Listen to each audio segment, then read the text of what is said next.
Body of the girl जिसके मुंह में खून था, शरीर में कोई कपड़ा नहीं था, पैर दोनों राइट एंगल में मिला गया।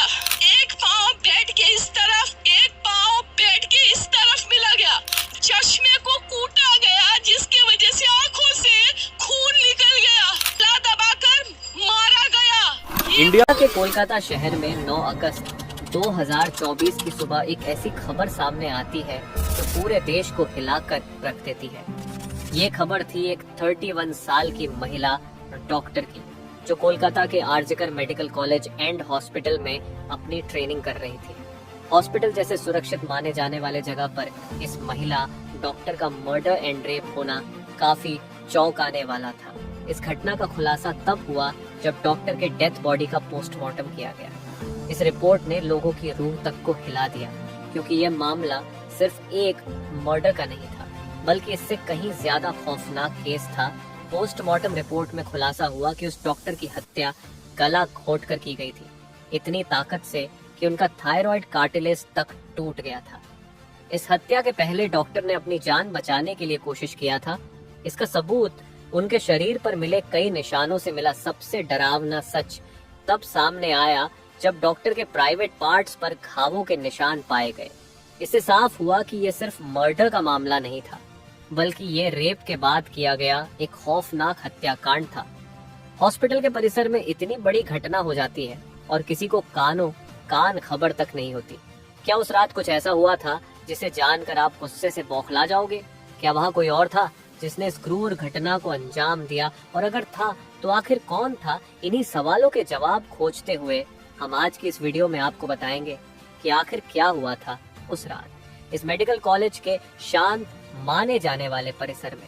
जब आपको सच का सामना होगा तो यकीन मानिए आपके भी रोंगटे खड़े हो जाएंगे।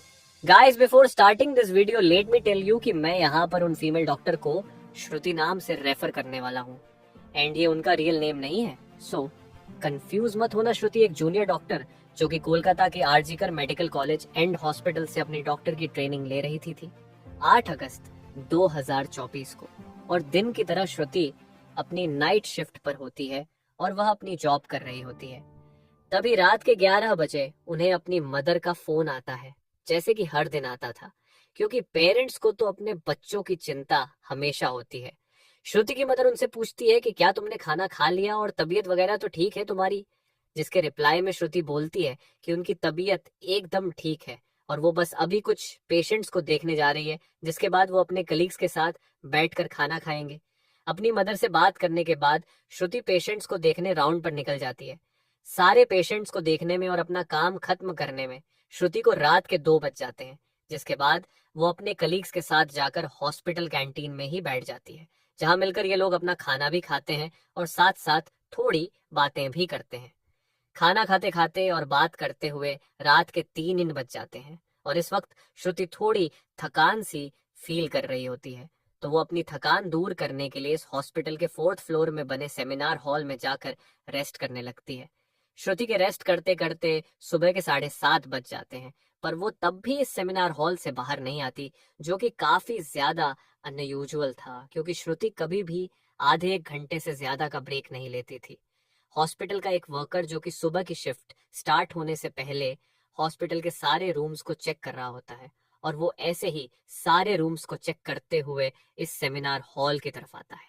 जैसे ही वो सेमिनार हॉल के बाहर आकर उसका गेट खोलता है, उसकी आंखों के सामने होता है एक भयानक नजारा, जिसे देखकर वो बहुत जोर से चीख पड़ता है। इस वर्कर की चीख सुनकर आसपास के लोग वहां इकट्ठा होने लगते हैं और देखते हैं कि सेमिनार हॉल के अंदर श्रुति की बॉडी बिना कपड़ों के पड़ी हुई है और उसके बॉडी पर कुछ ब्लड के निशान भी हैं। यहाँ खड़े सब लोगों के लिए ये एक ड्रामा से कम नहीं था, स्पेशली दूसरी फीमेल डॉक्टर्स एंड वर्कर्स के लिए, क्योंकि उन्होंने अपनी आंखों के सामने ऐसा नजारा पहली बार देखा था। वो भी हॉस्पिटल प्रेमिसेस के अंदर श्रुति की बॉडी को देखकर आसपास खड़े सारे लोग उसे एक स्ट्रेचर पर लेटते हैं और इमरजेंसी रूम में लेकर जाते हैं ताकि डॉक्टर्स उसकी कुछ हेल्प कर सके। काफी देर तक डॉक्टर्स के स्ट्रगल करने के बाद भी एट द एंड श्रुति कुछ घंटों के बाद अपना दम तोड़ देती है। हॉस्पिटल में कुछ लोग थे जो कि इस मर्डर एंड रेप केस को एक नॉर्मल केस जैसा दिखाने की कोशिश कर रहे थे, जस्ट बिकॉज कि वो इस हॉस्पिटल का नाम बचा सके। बट जब पोस्टमार्टम रिपोर्ट्स आती हैं तो सब दूध का दूध और पानी का पानी हो जाता है। इन रिपोर्ट से साफ साफ पता चल जाता है कि श्रुति के साथ किसी ने जबरदस्ती गलत हरकत करने की कोशिश करी, और जब वो इस इंसान से अपने आप को बचाने लगी तो उसने उसका गला घूंट दिया, इवन उसे बहुत बुरी तरीके से मारा भी, और फिर उसका रेप भी किया। ये सारे प्रूफ मिलने के बाद ये केस पुलिस को हैंड ओवर कर दिया जाता है एंड पुलिस वाले इस क्रिमिनल को पकड़ने के लिए लग जाते हैं। सबसे पहले पुलिस उस क्राइम सीन पर ही छानबीन करती है जहां ये सब हुआ था।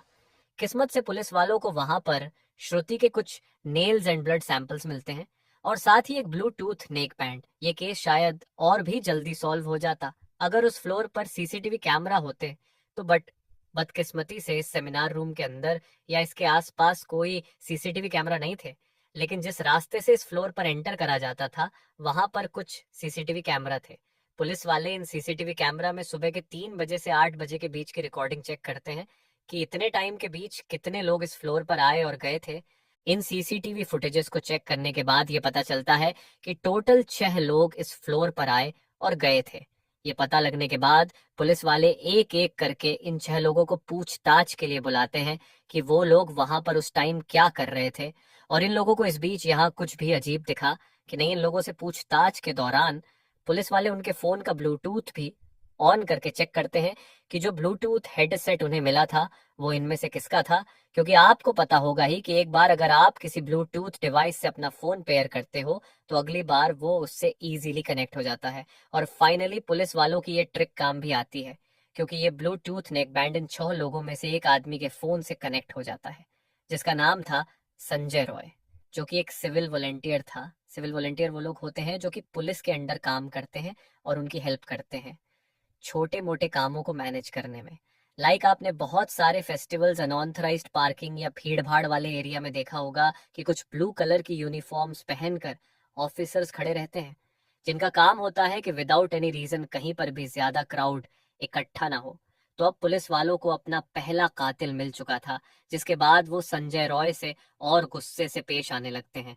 बट संजय पुलिस वालों की किसी बात का भी जवाब नहीं दे रहा होता, क्योंकि वो काफी ज्यादा नशे की हालत में था। इस बीच पुलिस वाले संजय का फोन भी चेक करते हैं, जिसमें उन्हें भर भर के पोर्नोग्राफिक कंटेंट मिलता है, जिससे उनका शक यकीन में बदल चुका था कि संजय ही श्रुति के मर्डर का मेन कल्प्रीट है। इसके बाद पुलिस वाले संजय रॉय को और ज्यादा डराने लगते हैं एंड फाइनली वो डर कर अपना गुनाह कबूल भी कर लेता है कि उसने ही श्रुति को मारा है और उसका रेप किया है। यह पता लगते ही कुछ पुलिस वाले और प्रूफ्स कलेक्ट करने संजय रॉय के घर जाते हैं, जहां पर उन्हें एक शू मिलता है जिसके ऊपर कुछ खून जैसे ही धब्बे थे। तो पुलिस वाले उसका सैंपल कलेक्ट कर लेते हैं। थोड़ी और तलाशी लेने पर पुलिस वालों को संजय के घर के बाहर कुछ कपड़े सूखते हुए दिखते हैं, और ये वही कपड़े थे जो कि उस दिन संजय ने पहने थे, क्योंकि ये सब सीसीटीवी कैमरा में कैप्चर हो गया था, जिससे जाहिर था कि संजय ये प्रूफ मिटाने की भी कोशिश कर रहा था। बट जब संजय को पूछताछ के लिए पुलिस स्टेशन में लाया गया था, उस वक्त वो काफी ज्यादा नशे की हालत में था। तो क्या वो ये सब बस इसलिए कर रहा था ताकि उसे कम सजा मिले, जस्ट बिकॉज वो उस वक्त नशे में था? बाद में जब पुलिस वाले उस शू पर लगे ब्लड सैंपल्स को चेक करवाते हैं तो वो भी श्रुति के ब्लड से मैच हो जाता है, which was a solid proof against him। इन सारी रिपोर्ट्स एंड डिटेल्स को एक साथ कंबाइन करके पुलिस वालों को पता चलता है कि उस रात संजय रॉय काफी ज्यादा नशे की हालत में था और वो रात के 11 बजे हॉस्पिटल में एंटर करता है। संजय अक्सर उस हॉस्पिटल में नाइट शिफ्ट किया करता था, तो उसे यहाँ की काफी अच्छी नॉलेज भी थी कि कहाँ पर कैमरा है और कहाँ पर नहीं। तो वो आराम से इस हॉस्पिटल के 4th फ्लोर पर जाकर बैठ जाता है, क्योंकि वो नहीं चाहता था कि कोई उसे ज्यादा नशे की हालत में देखे, वरना वो अपनी जॉब से हाथ धो सकता था। 4th फ्लोर पर आते ही वो अपना आराम से सो जाता है। जब उसकी आंख खुलती है तब तक सुबह के 3 बज चुके थे। तभी संजय की नजर श्रुति पर पड़ती है, जो कि रेस्ट करने सेमिनार हॉल में जा रही थी। श्रुति को अकेला देखकर संजय के इरादे बिगड़ने लगते हैं। वो पहले काफी देर तक इस फ्लोर के चक्कर लगाने लगता है, ये कंफर्म करने के लिए कि कोई यहाँ पर ज्यादा आ तो नहीं रहा। जब उसे लगता है कि हाँ उसका रास्ता साफ है, तो वो 4 बजे सेमिनार हॉल के अंदर एंटर करता है और फिर वहां से 4:45 पर बाहर आता है। इन 45 मिनट्स तक श्रुति के साथ इस आदमी ने क्या क्या किया होगा और वो कितने पेन से गुजरी होगी, ये सोचकर ही किसी का भी दिल सहम जाएगा। स्पेशली श्रुति के पेरेंट्स, जिन्होंने इतनी उम्मीद से और सेक्रीफाइसेस करके अपनी बच्ची को डॉक्टर बनने भेजा था, एंड श्रुति अपने पेरेंट्स की अकेली बेटी थी, तो उनके लिए तो ये किसी सदमे से कम नहीं होगा। एंड गाइस, ये केस अभी भी क्लोज नहीं हुआ है और 23 अगस्त तक संजय राय को कस्टडी में रखा जाएगा। इस कातिल इंसान के साथ क्या होना चाहिए आप कमेंट में जरूर बताना, और इस केस रिलेटेड जानकारी देखने के लिए चैनल सब्सक्राइब करें। Thank you.